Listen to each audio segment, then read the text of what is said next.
Record. All right, we are recording. Welcome, everyone. Okay, as I mentioned, hopefully Shannon will be joining us. This is a presentation today where ideally Shannon would be here.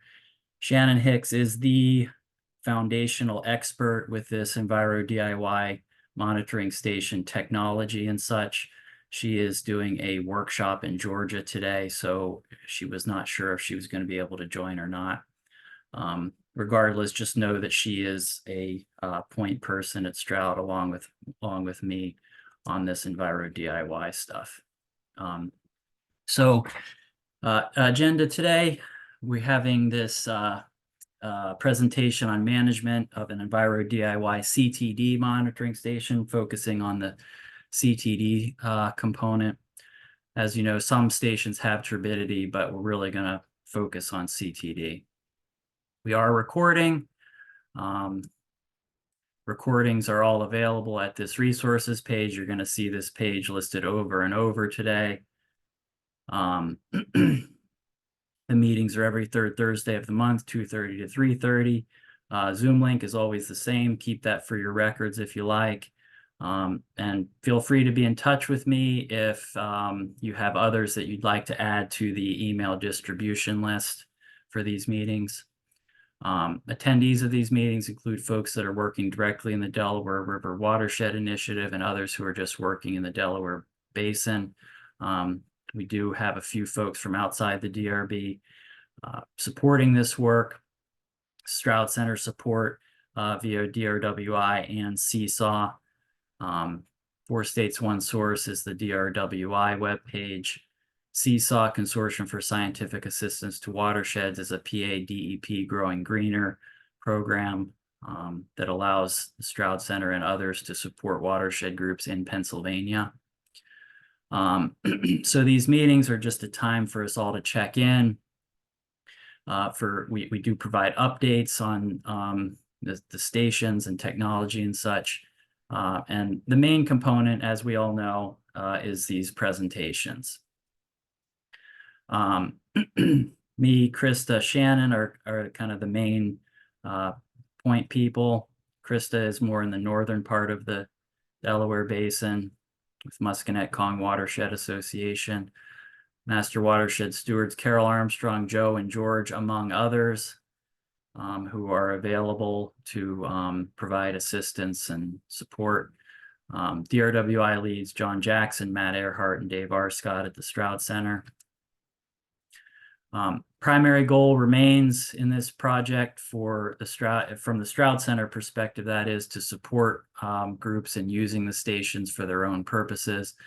We're providing support with analysis and tools and workshops and so on. I'll go into some updates now. Groups are still continuing to do salt snapshots.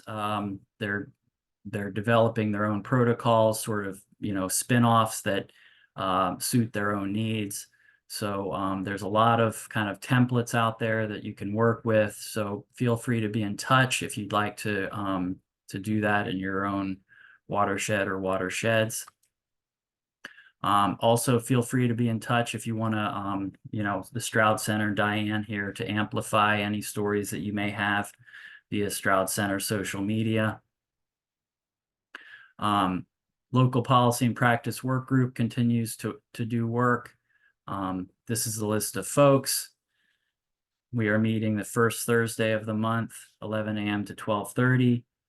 Ian, do you want to go through these updates quickly? Sure. So the short-term change hasn't really changed at all. Sorry, the short-term charge hasn't changed at all recently. We're still continuing to develop deliverable resources for conductivity, temperature, depth, turbidity, and municipal guidance. We have finalized or finished the municipal guidance document and are working on getting both that and the temperature document uploaded to the wiki, Watershed wiki, which I'll delve into more later. We are starting work on the conductivity, but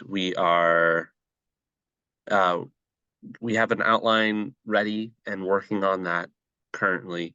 For the municipal document, that's ready for use. We just need to get it uploaded. We're working on that right now. The temperature document, we are working on getting that uploaded as well.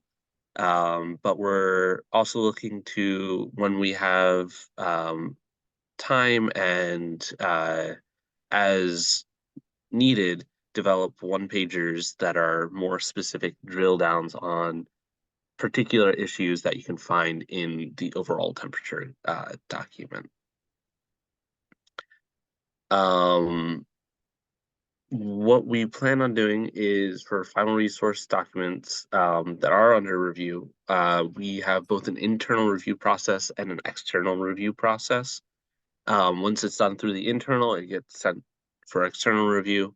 And once those are done, we send that off and we're going to have that uploaded to a central location. Right now, we are discussing more about those one-pagers, what those would entail, and how we want to direct each of them, and for what purposes. When we are uploading our documents, we plan to upload it to the Wiki Watershed, which will be housed at by Stroud, and we will be seeking feedback once that is publicly available, with any suggested changes that you have.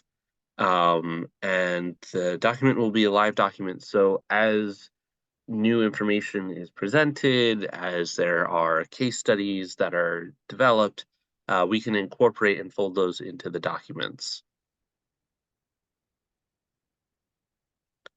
And then the EAC network is having this workshop, which you can register for, that is being held in February, at the end, towards the end of February, which may be of use to people who are interested in learning more about We Can Serve PA and what we have to offer. Okay, thank you, Ian. Any questions before we move on to the presentation?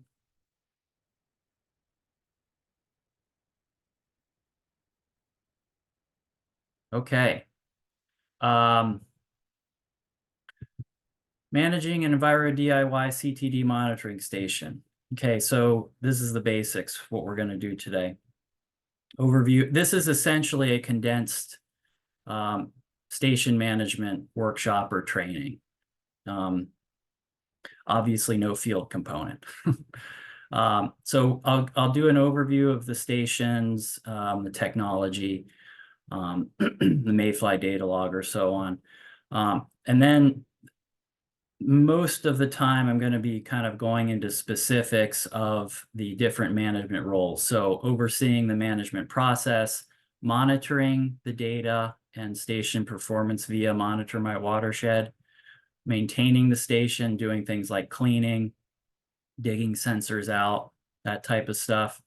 And then checking station performance and doing things like quality control and troubleshooting. Okay, so the main point here really is just to get good data, just to allow folks to improve understanding of the stream, of the watershed. How do things function on a 5-minute by 5-minute basis? How do they function day, night, seasonally, year to year, so on. Teamwork is important. People are important. It's important to engage with your stations and really know them inside and out. The technology, the hardware, and the data, of course. Be in touch. Please be in touch with the Stroud Center. Feel free to be in touch with the Stroud Center for support. Also, the EnviroDIY forum. Folks outside the DRB and the broader EnviroDIY community are using that regularly. Stroud Center point people, myself, and Shannon, as I mentioned earlier. Okay, so a little overall on EnviroDIY. I think most people know this, but just to review, is a toolkit of open source hardware and resources for the environmental community. Hardware, we do workshops. As I mentioned, there's the forum, there's meetings. On the EnviroDIY webpage, there's tutorials and videos, blogs, and you can link to the manual and lots of different resources. The main goal is simply to teach users how to build and maintain instrumentation for do-it-yourself environmental monitoring. As I mentioned, we're kind of focused here in this meeting on the DRB, but EnviroDIY more broadly goes international. As you can see, it's mostly focused in the US, but there are folks in other areas that are beginning to use it.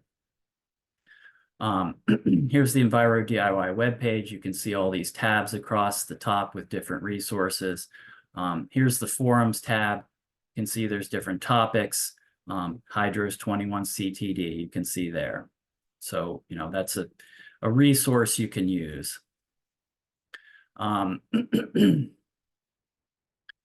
So, focusing in on the DRB and the Delaware River Watershed Initiative, Stroud Center is providing support to station users. 50 or more watershed groups, schools, and universities are involved. CTD stations and sometimes turbidity, conductivity, temperature, and depth, collecting continuous data. These stations are collecting every 5 data points every 5 minutes and transmitting the data to the Monitor My Watershed data portal. There's been over 200 stations deployed since 2017, as you can see here. We'll see these types of pictures throughout the presentation today. This is the basic setup, a waterproof logger box and solar panel, the CTD sensor mounted in the stream on a rebar in a sensor, so-called sensor bundle, and then the Mayfly data logger, the brains, battery, and so on. This is the monitoring kit that can be purchased on the EnviroDIY shop. This kit is basically the whole station with the exception of some of the outdoor installation parts and the sensor. The Mayfly, there's version 1.1 is what you'll buy on the shop these days. 1.0 and 1.1 are what's mostly out there now. This diagram again is on the web page. I'll be going into some of the details of this, some of the sort of more you know, field-oriented components of this today. I mentioned workshops. We do 3 different workshops essentially associated with EnviroDIY. The first one here is just an introduction workshop where you just use this basic kit and some little you know, little sensors that are just basically for playing around with. So this teaches Arduino and some programming of Arduino and introduces a few very low-cost sensors.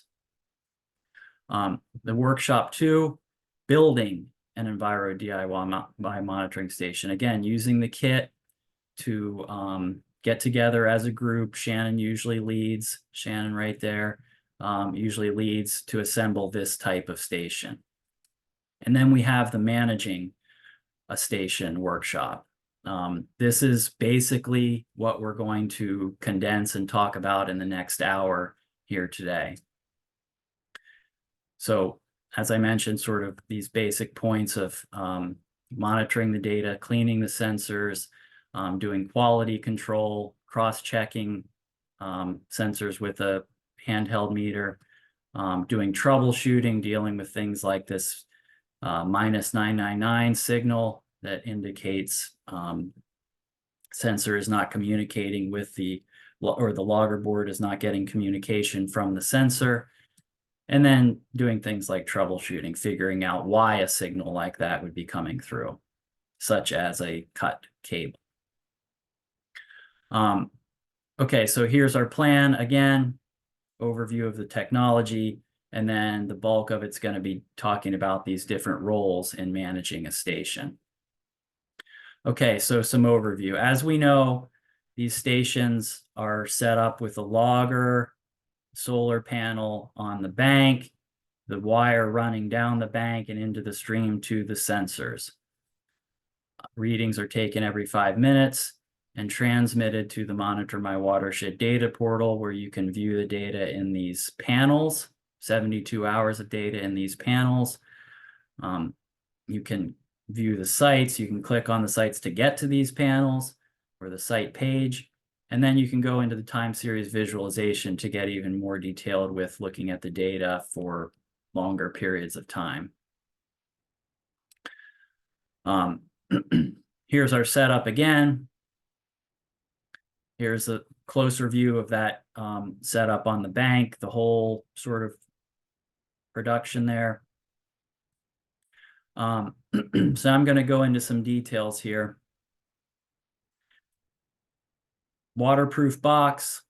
I should have had those separated. Waterproof box here, Pelican box. If it's sealed properly, it is fully waterproof. It can be submerged and it can still be transmitting data. Bundled extra wires that are not being used, extra lengths of wire that are not being used, bundled here nicely at the station, at the logger. Solar panel, it's hard to see here. These solar panels can be mounted wherever is convenient, according to the particular site situation. Latches on the box. Often these, or from time to time, these don't get fully latched, allowing water to get in there. A weatherproof lock. Again, if you're in an area where you might have vandalism or something, weatherproof lock can be helpful. And a descriptive sign, again, to sort of deter vandalism and also just to engage anyone that may be going by. To let them know what's actually going on there. Okay. So the Mayfly data logger here, I'll go into more details about that in a little bit. The battery here, you can see it connects in here to the Mayfly. Sensor connections here should come out the bottom and go out to the stream where the sensor is located. Oh shoot, sorry about that. And I mentioned this waterproof seal. So this is a nice, very precise seal that's around the box. Any grass or twigs or anything that gets in there when you close it will allow water to get in there. So you want this seal to be very clear of debris. I mentioned the sensors or the sensor coming out the bottom of the box. This is the situation here. This is the connection point of this Grove cable with the sensor, and this the wire then comes out these so-called cord grips, which are waterproof. These are tightened down and they provide a good seal around the wires. This is the solar panel connection point. This is the stereo jack, the CTD stereo jack. We'll talk more about this in a little bit with regard to some troubleshooting items. Here's some more details of the Mayfly data logger. Here's your on-off switch. As with other electronics, turning the unit off, pausing for a few seconds, and then turning it on is a general kind of fix that you can make use of, cycling the power. This is the micro SD card. Geez, and I'm sorry, this is looking a lot different here on this screen. This is, it's hard to read that. I apologize. This is the micro SD card where the data are logged and transmitted via this EnviroDIY LTE cell board. This is the item that you pay for with the cell plan, the hologram cell plan, to transmit the data to Monitor My Watershed. This is the antenna. This is the connection point for the antenna. You can see it goes up here. I'll show you a little more detail about that in the next slide.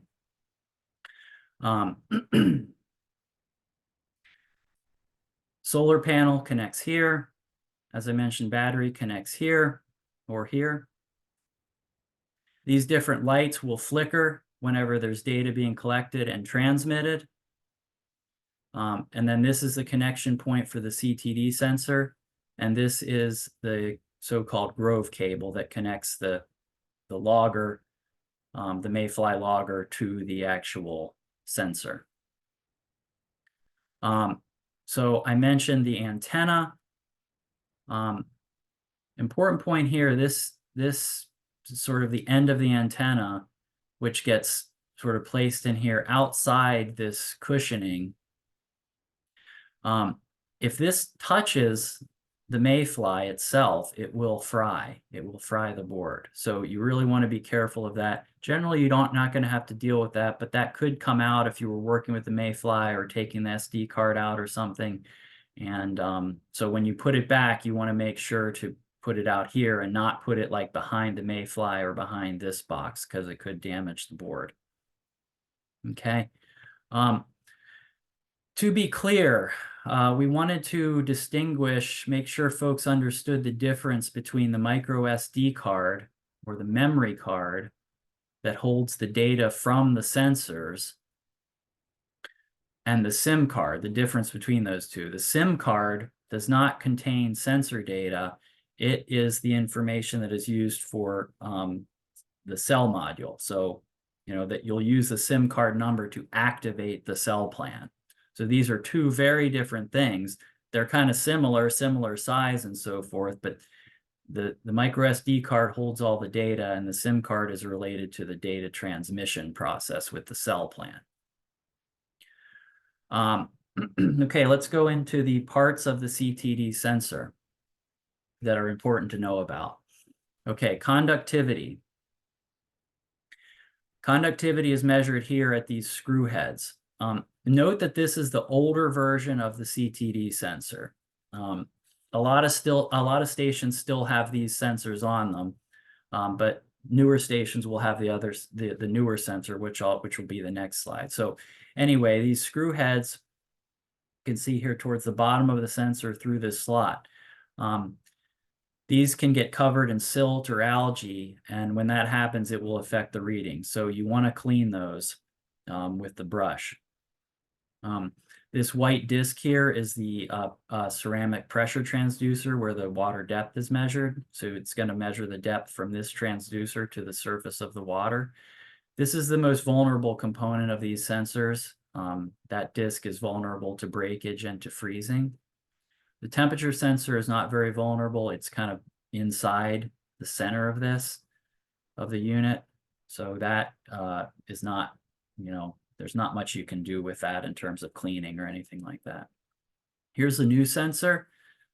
Pressure transducer on this is at about the same location, but you can see that the slot is actually down here on the bottom of the sensor. So you're going to clean it the same way, but you're going to have to take a different angle because this is going to be pointing to the bottom of the stream. Here is the sensor bundle setup. So this 3/4 inch rebar, it's pointed with holes in it where this retaining pin will go through. This is driven into the stream bed. And then the sensor or sensors, here we have the turbidity sensor, are mounted with a hose clamp onto this PVC, which then slides on top of the rebar and is secured with this retaining pin.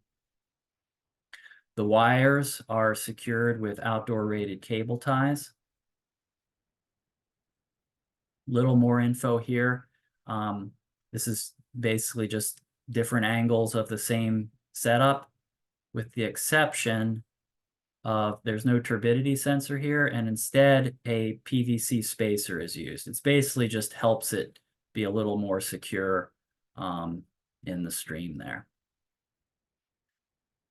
But again, same basic setup with a hose clamp to secure the sensor and the spacer, cable ties, your pin up here.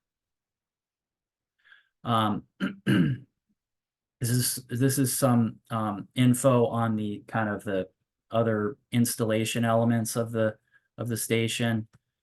You can see here that we're using rocks to just secure the sensor wire on the bottom until it gets to the bank, where it is secured to the bank with secured to the bank with these tent stakes and zip ties. So you're sort of anchoring the wire into the bank, into the ground using those. And then you're anchoring the sensor wires to the logger pole using zip ties. In some cases, some folks here, Jim Moore at Great Marsh has a lot of beavers. So he has had to do setups like this in which you're encasing your wires in a metal conduit to prevent rodents from chewing the wires. If you're in a stream that has a lot of, moving rocks and sediment during storms, it may be necessary to protect the sensors with a cable as well. But rodent chewing is a major issue in some areas, and this is a very helpful way to deal with that. Okay, so let's get into these personnel roles.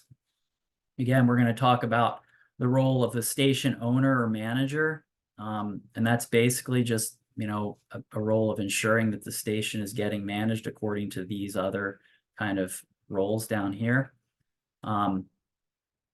There's the desktop monitoring, which is basically just looking at Monitor My Watershed on a daily basis, ideally, to identify station function, confirm that the station is transmitting, confirm that the data look good. Sensor cleaning and general station maintenance, that's recommended to be done weekly. You can certainly back off weekly if it seems unnecessary. We'll get into some of those details. And then quality control and troubleshooting. So basically making sure that the data are good, and when the data aren't good, figuring out why that's the case and adjusting. So that whole process, there is a quick guide for, which kind of lays out the basic bullets for each of those roles. That's at the resources page. And it's just a quick kind of checklist for each of those roles. So we're going to go into each of those now. This is sort of for the station owner or the person that's kind of managing the crew of people that may be, or person that may be actually going out and maintaining the station, checking data, so on. So assigning individuals to the roles. So making sure that there are individuals for each of those roles, for monitoring the data, for cleaning and maintaining the station, for doing quality control and troubleshooting. So kind of overseeing, the tasks and making sure those tasks are completed. And then another kind of main role that a station owner generally has been playing in this context is making sure that the hologram cell plan is paid for so the data can transmit to Monitor My Watershed. I should have actually had in here also now paying the Monitor My Watershed plan. As folks have seen, I'm sure by now there's going to be fees for if groups own more than one station. They're relatively small, but as you get more stations, they do become more. So that would be another role of the station owner. One other thing that some folks are still unaware of, this is generally something the station owner does because they're going to have the login information for each site. So this is to set up alerts to have Monitor My Watershed alert you if your station goes offline. That's the only alert that can be done right now in Monitor My Watershed, basically just sending an email to you if your station has been offline. So the process for doing that is to log into Monitor My Watershed, go to the site page and click edit, the edit button right there, and then scroll down and click this button here. It says notify me if site stops receiving sensor data. And then you can say how long You want that inactivity to occur before you get a notification. Our general recommendation is 2 hours. Sometimes stations will miss a transmission here or there. You don't really want to be notified of that because it's relatively common. You really just want to be notified if it's a major sort of outage, such as 2 hours or more. Okay. So a little more about desktop monitoring. This is sort of the next role of managing a station. So at the computer, basically checking Monitor My Watershed to check, is the station live? Is it dark green? Is it light green? Is it red? Those will all indicate how long the station has been offline. If you're checking regularly, you're mostly going to be checking for dark green and light green. The longer it goes, the more reddish it gets. And then just looking at monitor, looking at the data panels to see if the expected ranges are good, or what you're anticipating. And then simply communicating that information with the group or groups that you're monitoring the data for, alerting those who would go out to tend to issues. There is a quick guide on that. Again, it's entitled Monitoring EnviroDIY Data Online Using Monitor My Watershed. It's at this resource page. It's a 2-page or 3-page document that basically goes through the process that Charlie Coulter uses or has developed. Charlie is monitoring dozens of stations at this point, and he sends out a group email, you can see, to a large group of people. This is for the Broadhead Watershed Association. You can see they have a nice support system. And Charlie sends these alerts out to identify stations that are working normally and ones that are needing attention. So moving on to the sensor cleaning and basic maintenance role. Again, this is recommended as weekly or longer if you find that you don't need to clean on a weekly basis. So the basic kind of to-dos here are the review the station data on Monitor My Watershed before and after station maintenance. Again, visit the station regularly, clean the sensors, clear sediment and debris from under and around the sensors. Clear vegetation and debris from around the logger and solar panel, like might happen in the summer with vines and such growing up and around the logger box, I should say. And then filling out a field visit data sheet and entering it online. Certainly there's a lot of quick guides, as I've been pointing out, on the resources page that you can use to help you through this process. So cleaning the sensors. So clean sensor, or dirty sensor, clean sensor. That's the basic idea. Getting into this slot as well, not just cleaning the outside, but cleaning the outside and then getting in there to clean those screw heads. It's a basic process. Bristles of the brush, you can remove the sensors from the stream and use a Q-tip if you really are kind of feeling like it needs a deep clean. But getting those bristles into that slot. This is sort of an example of what can happen with cleaning. So here's a dirty sensor. It got cleaned and it changed about 30 units. Okay, that's relatively minor, but nevertheless, you can see it's a pretty clear change. Digging out from sensors, this bundle got trashed. You can see that the zip tie is no longer there to hold these onto the thing, but it's also kind of buried. So in most cases, you can just dig these out. You can use your hands if it's minor. You can use a shovel if it's bad, but you want to be careful not to damage the sensor. And that's basically what I'm just saying here. If cleaning, different point. If cleaning doesn't change the readings much, less than 10%, then consider cleaning less frequently. So to the point of the weekly cleanings, if you go out on a weekly basis and your readings are not changing much, before and after cleaning, you can back off on the cleanings. Go once every 2 weeks and see how that helps, or see how that affects it, and then back off even more if it still is not unnecessary. If they change, if the readings change substantially, then you might want to clean more frequently.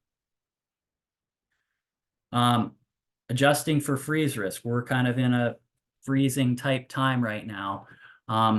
So most cases, you're not going to need to break ice if the sensor is below where the ice will form. So, or you're not going to need to worry about your sensors.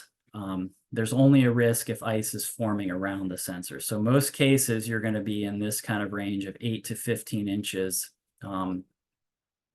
below the water surface. And in most cases, you're not going to get ice that deep, especially with current weather conditions these days. If you're in a small stream, in shallow water, shallow, slow-moving water, times like this, you may get ice formation, and that is going to be high risk. Here's a situation in which, you can see there's plenty of ice here. This sensor is down plenty deep, and it's not at risk. In a case like this, where it's you can see it's in pretty shallow water. You can see the tops of the sensors right here. In this case, the ice was simply broken around the sensor, which is fine as long as it's not super cold and is doable. That is in terms of timing. If the ice is too thick, though, you want to avoid breaking because that can damage the sensors. If that happens to be the case, that is, if you get thick ice around the sensors, really all you can do is wait. Another choice is to just remove the CTD sensor from the stream.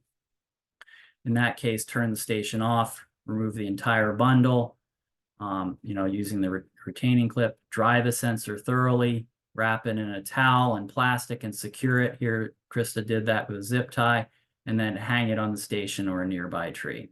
And you can just put it back when it's warmer conditions. Okay, moving on to quality control.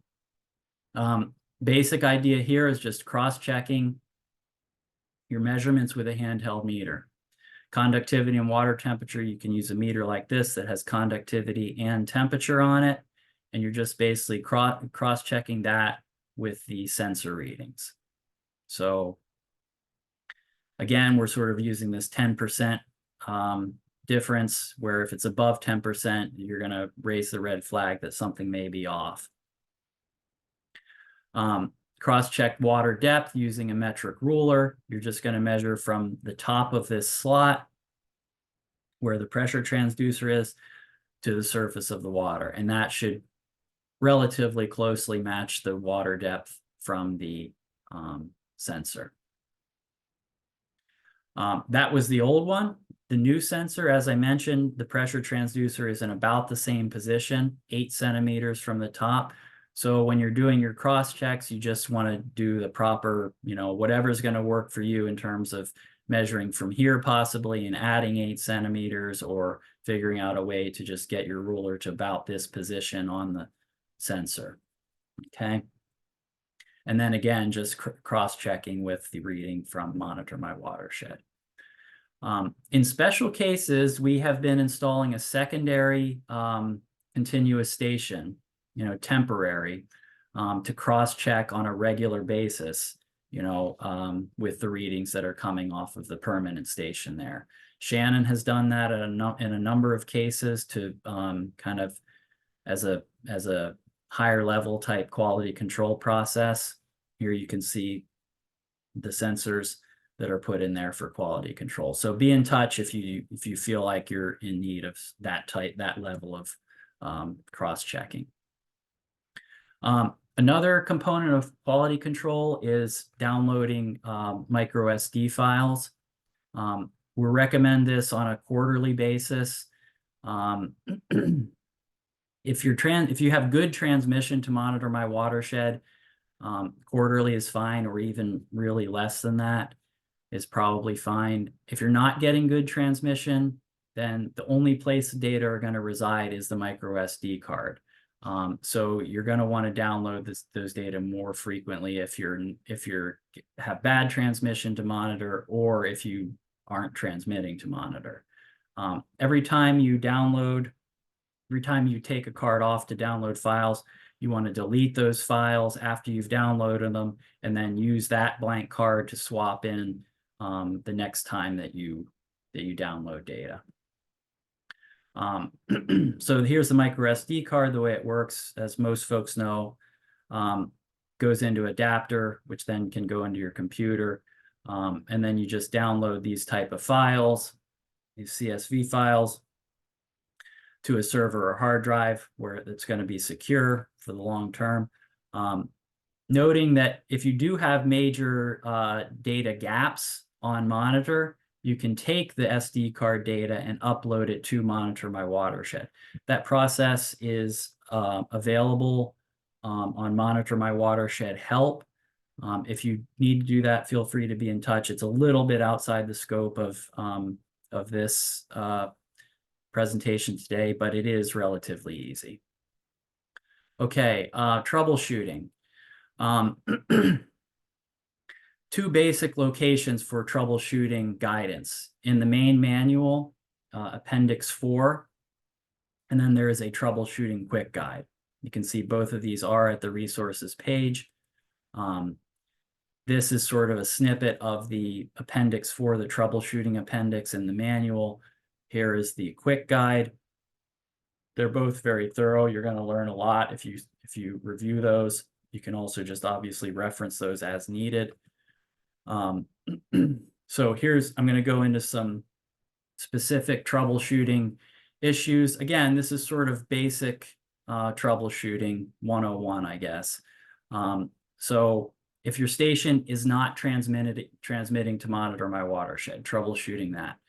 Make sure the station is intact. So actually go out to the station and make sure it's there. Plenty of times stations get vandalized or swept away by high water, so on and so forth.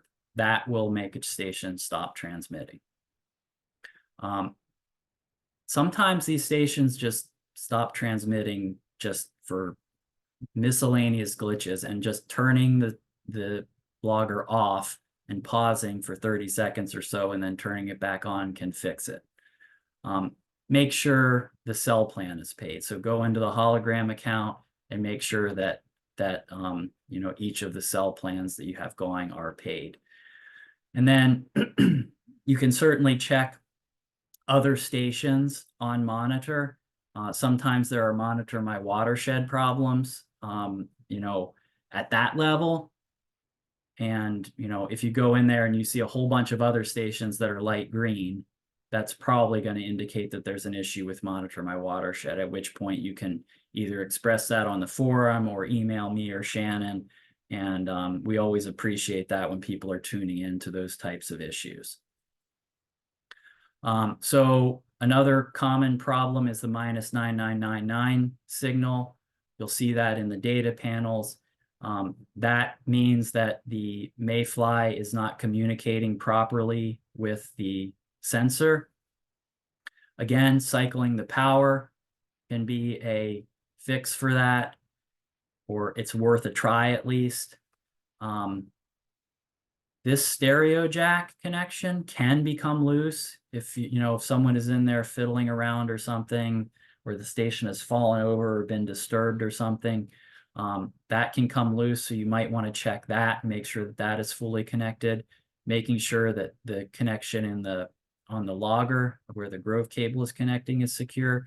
And then this again is a very common one, where the wire becomes severed or nicked, and you lose transmission that way.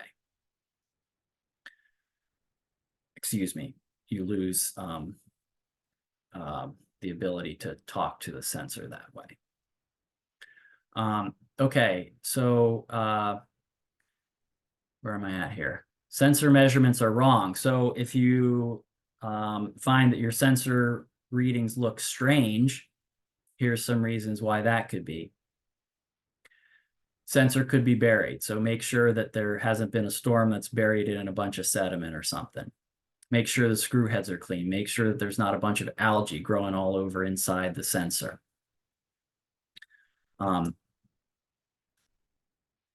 Meaning clean with a brush. And if need be, like I mentioned, take it out and clean it with a Q-tip. Make sure nothing is wedged for depth. Make sure nothing is wedged in that CTD slot. So you can see here in this picture, that's a little pebble that's wedged in there that was creating higher than normal depth readings. Okay, so you want to take a look, take that sensor out and take a look in there. And then, as I mentioned, taking them out and looking, and then certainly making sure that your actual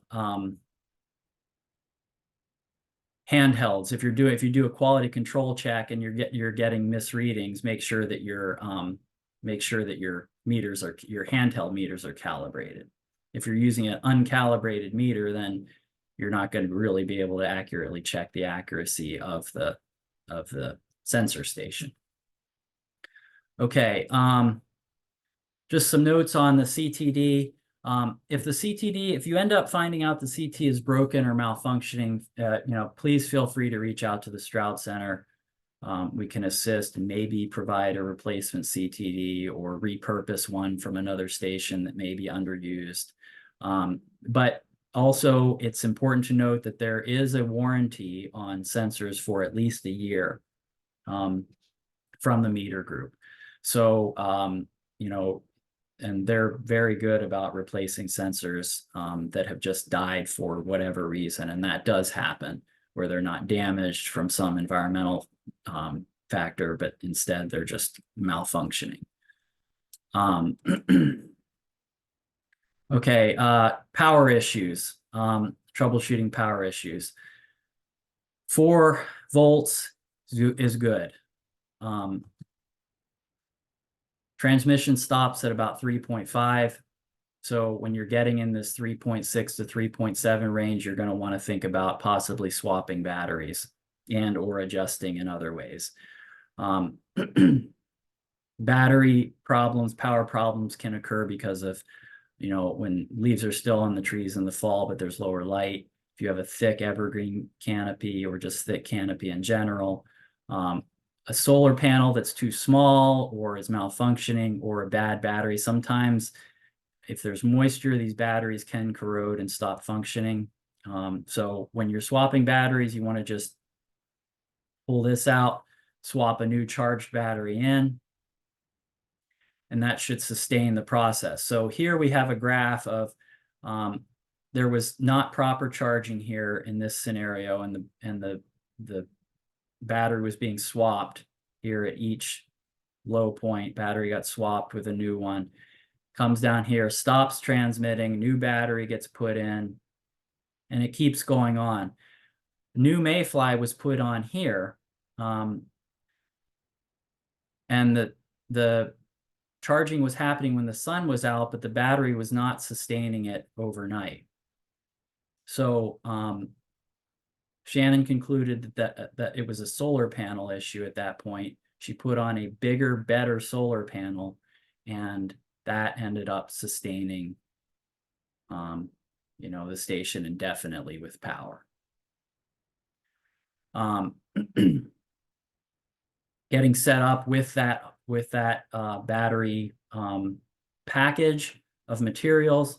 You have a backup battery, charger, an A to C cable, and a wall adapter. Those are all, ordering links for those are all on the resources page under this support supplies link, which then takes you to this list with you have multiple links for each here. This is your power section, and you can see there's multiple links in case one doesn't work or is sold out. You can use these links for each of these 4 different supplies to set yourself up with a proper battery charging situation there.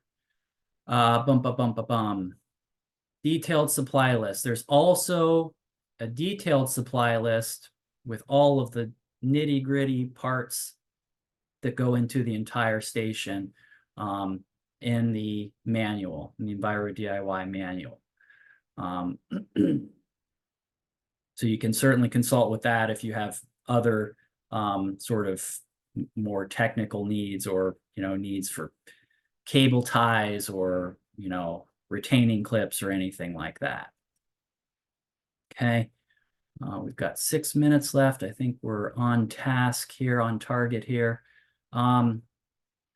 Again, please reach out to the Stroud Center if you have troubleshooting needs or whatever needs that you're unable to fix yourself. We prefer we would ask that you use this service request form just so that it is formally documented. This will take it, this is a Google form, so it'll take it and put it in a spreadsheet for us to keep track of. So you can feel free to email us with a follow-up, but we ask that you complete this form. And again, that's on the resources page. And again, I think folks know this, but just to be clear, we certainly recommend that whenever you go to do a field visit, you fill out an EnviroDIY field visit data sheet. It ensures your visits and activities are documented, and this is important, especially for quality control. It allows us to see how well things are going with regard to data accuracy and such. Enter the data online, and then you can certainly access all of your entries via the Google Sheet. Again, all available on the resources page. Okay, so final thoughts. Shannon and I kind of put this together just as a sort of, basic kind of just final thoughts. Keep the sensors clean. If the sensors aren't clean, the data aren't going to be good. Know the data patterns that identify when fouling has occurred, when malfunction is happening. Monitor online. So keep track of what's happening. Ideally, there's someone checking monitor at least for a couple minutes on a daily basis. So knowing what's happening as soon as possible, so that if there does need to be fixes made, that can happen quickly. You can communicate that to the team of folks that are providing that support. Shannon really recommends opening the logger box from time to time, not regularly, but from time to time, just to make sure that everything's okay in there. One little piece of grass in that seal can allow moisture to come in, and it's amazing how ants and things can get in there, find ways to get in there. So check the box every now and again, check inside the box every now and again. Remember, just cycle the power as a low-hanging fruit in terms of like a solution that may just work because of wacky technology. Note power, be aware of solar hit problems, battery levels. Get set up with a battery charging setup so that you can swap batteries if you need, especially in cases where you have chronic battery issues, such as in the fall, or if you're in an area with just a lot of canopy or whatever. And again, please feel free to be in touch with the Stroud Center. Keep us in the loop on what you're doing, good or bad. We like to hear what folks are up to, and keep tabs on things so we can be as helpful as possible. So again, just final thoughts. Good, the point of this is just to gather good data that supports better understanding of the stream. People are very, very important. These stations are automated, but they don't function like independently. They need people on a regular basis to support them, to maintain them, to monitor the stations themselves so that the stations can monitor properly. So it's really about teamwork, communication, coordination. Okay, that concludes the presentation. We have mentors available, Master Watershed Stewards. Krista's up in the north to assist. Next month's meeting is February 15th. And there's our contact info. And that's all for today? 3:29. I will stop share and look at the chat for questions. Let's see. What about bad SD cards that cause sleep current to be above normal? I don't know what that I've had means, that Jim. happen at least twice, where the SD card was defective and sleep mode, the current draw was up a couple milliamps instead of a fraction of a milliamp. And at least Shannon, she had pointed that out. And Okay. I mean, presumably, if they're defective, presumably they can be sent back for replacements. Is that what you did, or? no, it was, I don't know what, I didn't try to get a warranty. I chucked it, put in a clean one, a new one, and the idle or sleep current was back to normal. So Okay. it fixed the problem. Okay. So that's a good point though, Jim, that you can get defective SD cards. So if something looks funny in your data, that's another good troubleshooting tip from Jim there, where if data looks funny, Yeah, well, it wasn't the data, it was just excessive battery drain. oh, okay. Gotcha. The card was recording the data, but for some reason in the sleep mode, it caused excessive current draw. Okay. Gotcha. Let's see. Do the SD cards need to be removed, data downloaded, card reformatted on any type of regular basis? What is the limit on storage relative time, once a month or once a year? And that's from Steve. If your station is transmitting reliably and on time to monitor my watershed, it's going to be much less important to download the data from SD cards than if your station has times where it's just not transmitting because of bad cell signal or whatever else may be going on. In those cases, you're probably going to want to download more regularly because that's going to be the only location that you are storing data. Do not worry about filling the SD cards up. It's I think it depends on the size of the SD card, but any SD card that you're going to get hundreds of years. You could put hundreds of years of data on it without filling it. So you don't have to worry about filling the SD card. Thank you, Bert. Please describe how to remove and replace the CTD in the event of freeze over. Okay. So that one slide addressed that. You're basically going to remove the sensor bundle using the retaining clip. Take the retaining clip out. You're going to pull the sensor bundle off. You're going to dry the sensor thoroughly, dry everything thoroughly, wrap it in a towel, and then hang it either on the station or on a tree. You're probably going to have to lift up and cut some of the zip ties on the sensor, on the wire and tent stakes that are anchoring it to the stream bank and possibly to the logger pole, depending on where you're hanging it and how you're going to do it. But the basic process is just remove the sensor bundle, the whole sensor bundle, dry it off, wrap it in a towel, cover it in plastic, zip tie that plastic to make sure that there's not going to be moisture getting in, and then hang it in a secure spot. Question, Dave.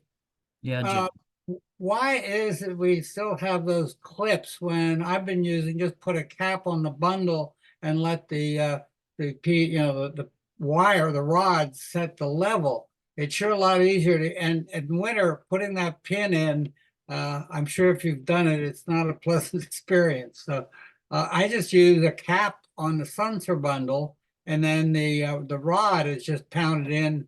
And so I drop the cap, back on. It goes right back to the same Well, elevation. I think Clip. if Shannon were here, I think you would get a better answer. If that's working for you, Jim, then I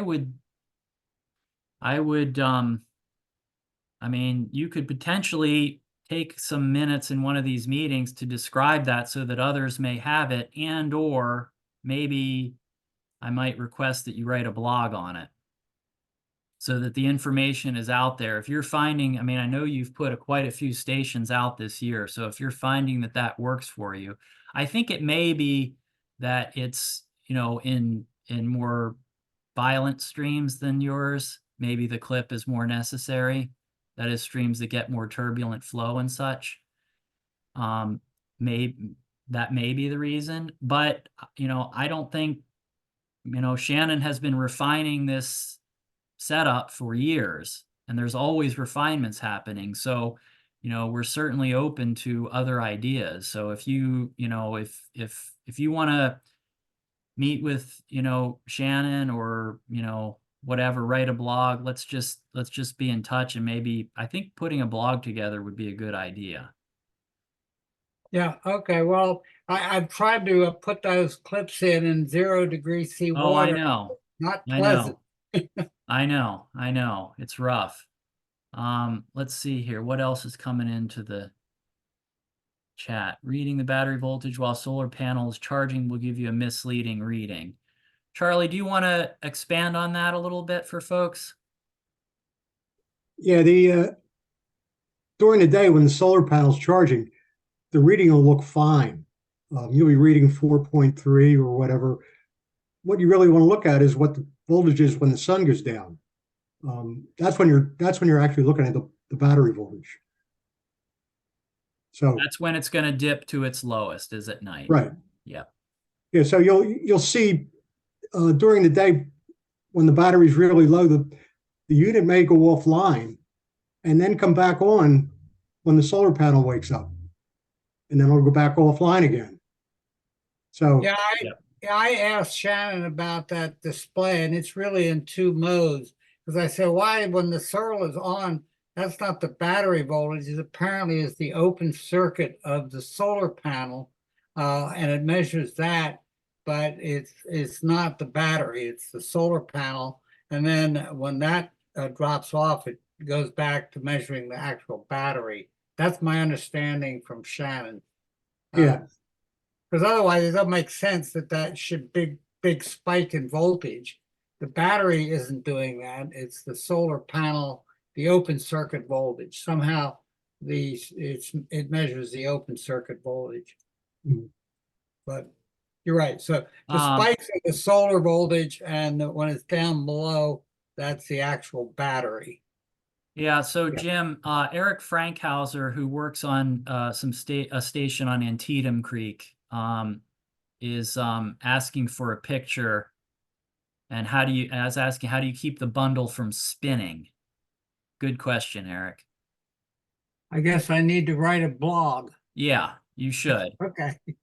Okay, I'll put that on my to-do list. All right, be in touch and we'll help you get it together, Jim. Okay. Bill Homan, how do you know what height to reinstall sensor bundle if you temporarily it's blocked. What is it? I can't read it. Well, basically, if you temporarily pull it, Dave, how do you know at what height to reinstall the?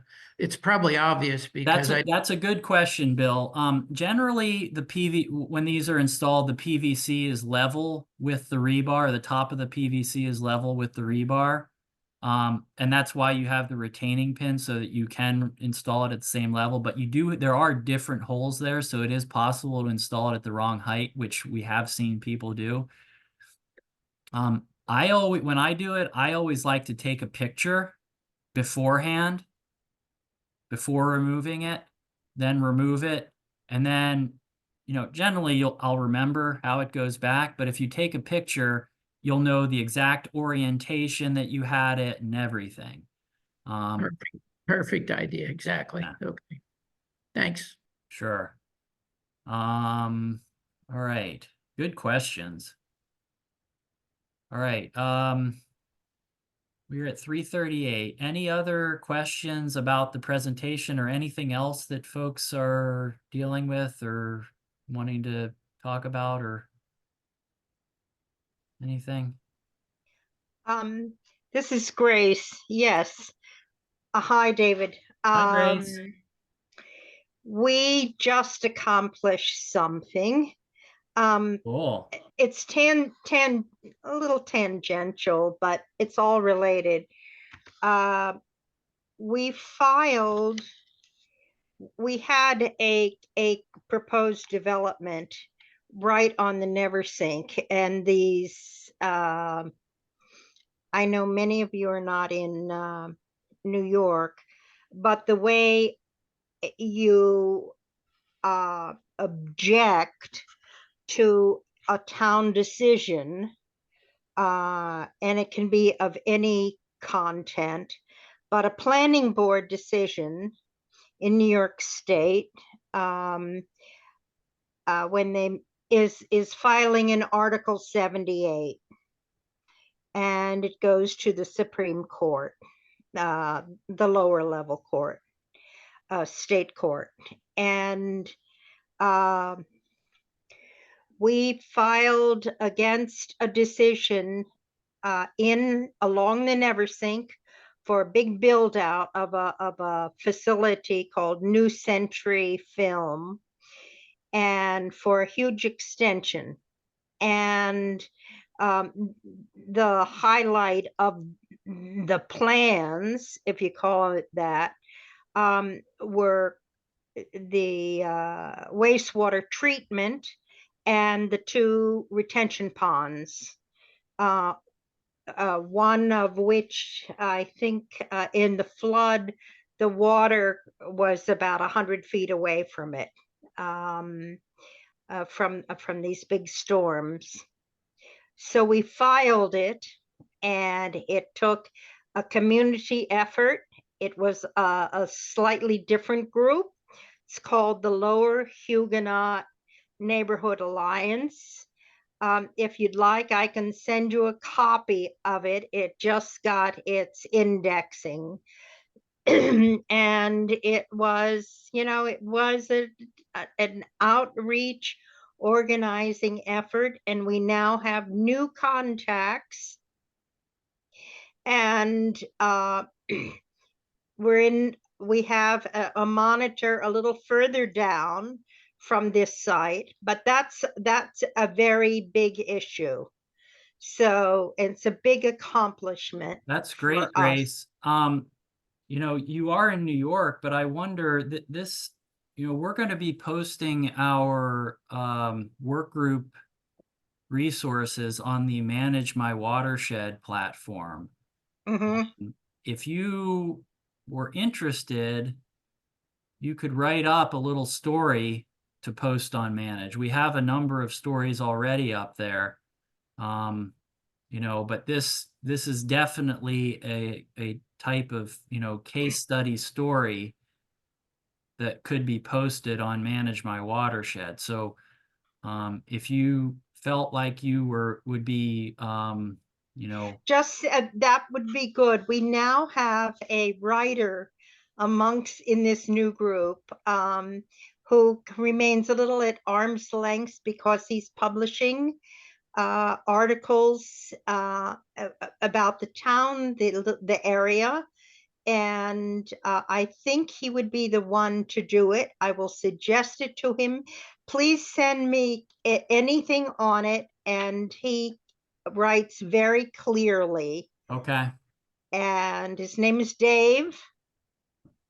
I'm volunteering him right now, but that would be great. His interests have always been very environmental. He's a fairly new to the region. He's been a real watchdog, and he's been a whistleblower also down in New Jersey. This is the type of thing that Stroud could amplify for you if you just wanted to let folks know. Oh, absolutely. Okay. All right. I will include Diane on the email to you, Grace, and we'll bring her in on it too. Diane's the she's the one who does this type of stuff for Stroud. So oh, that's terrific. And okay. We're also I'm sorry, I haven't looked at the our stations, but I know that Stephen's pretty much on top of that. Stephen, our Right. guy, I don't think he's on today. But anyway, and then there's another issue above a tributary where a quarry has been recycling stuff, and that we will probably have an article on. And I think everybody would be very interested because it's basically covering a valley, a small valley, Okay. and advancing to, and the DEC has just become very involved. Terrible project, no end to it, called quarry management. So we definitely are very interested, and I'll Great. speak to Dave. His name is Dave Ovchinsky, and I'll send you, Great. he'll be in Excellent. touch. Thank you, Grace. All right, one other question here in the chat, and then we should probably sign off. Bill says, does a condensed stream-side printed version owner's manual exist for ready? Sorry, there's this while working directly on Bill, there's quick guides for station management and quality control and such. So I would just go to that resources page and you can just scroll down and find those quick guides, and those should be what you need. Now, I know I think you're still planning to have Krista come out and do a tutorial with you. So that will basically be her summarizing and showing in person what is happening in those quick guides. Great, but are those quick guides actually available on Monitor My Watershed?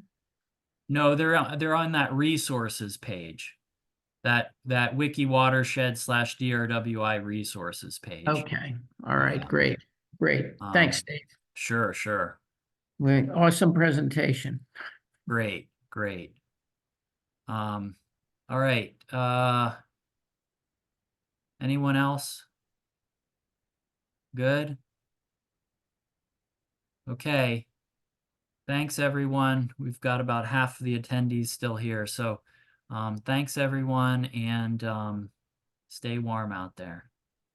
See you next Awesome, Dave. Awesome, Dave. I'm going to look forward to your follow-up of the recorded version. Good. Yes. Yeah, Sounds okay. good, Bill. I got to look at it 100 times, and then I'll finally get some handle on things. All right. All right, thanks. Take care. Take care.